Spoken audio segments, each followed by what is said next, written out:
పాత బస్తీలో చార్మినార్ దగ్గర ఇవాళ బీజేపీ ఆధ్వర్యంలో బతుకమ్మ పండుగ నిర్వహించడానికి అని చెప్పి రాష్ట్ర మొత్తం కూడా మేమందరం ఇక్కడికి మహిళలందరం కదిలి వచ్చి భాగ్యలక్ష్మి అమ్మవారి గుడి దగ్గర పండుగ చేసుకున్నాము.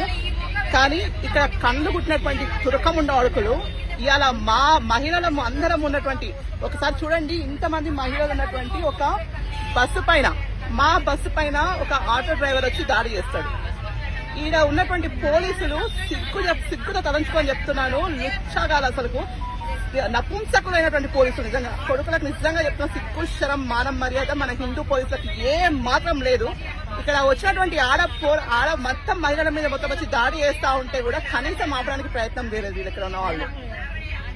నిజంగా మీ బతుకులు ఇవాళ 100 మంది ఇక్కడ ఉన్నటువంటి మహిళల మందరం ప్రతిఘటించకపోయింటే అక్కడ ఉన్నటువంటి ఆటో వాళ్ళందరూ వచ్చి మా మీద దాడి చేసేటోళ్ళు. ఏడ ఉన్నాము, ఏ ప్రభుత్వంలో ఉన్నాము, ఎలాంటి పరిస్థితులలో ఉంది పాత బస్సు అనేది ఒక్కసారి అందరూ ఆలోచించుకోవాలి. ఇక్కడ బతుకమ్మ పండుగ కోసం భాగ్యలక్ష్మి అమ్మవారి గుడి దగ్గరికి వస్తే మా బస్సు మీద దాడి చేయడానికి వచ్చినటువంటి తురకముండ అడుకులను మేము ఏం చేయాలి చెప్పండి ముందు. కాబట్టి ప్రతి ఒక్కరు కూడా ఆలోచించుకోవాలి. ఇక్కడికి వచ్చి చార్మినార్ ఏరియాలలో పండగలకు బట్టలు కొనుక్కుంటున్నారు కదా హిందువులందరూ కూడా. మీకు నిజంగా సిగ్గుశరం ఉంటే, నిజంగా మీరు హిందువులు అయితే, మీకు నిజంగా పౌరుషమై ఉంటే ముందు బంద్ చేయండి షాపింగ్ చేసుడు. ఆర్థికంగా వీళ్ళని బహిష్కరిస్తే గానీ ఈ కొడుకులకున్నటువంటి బలుపు తగ్గదు. కాబట్టి ప్రతి ఒక్కరం కూడా ఈ విషయం పైన మాత్రం నేను 100% చెప్తున్నాను.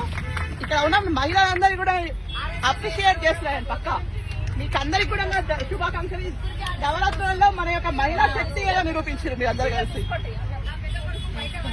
మహిళా శక్తి అంటే ఏందో ఇవాళ ప్రతి ఒక్క మా పాత బస్సులో ఉన్న ప్రతి ఒక్క తుర్కోని కూడా మేము చూపించామని చెప్తున్నాం. ఇంకా నమస్తే, భారత్ మాతా కీ జై.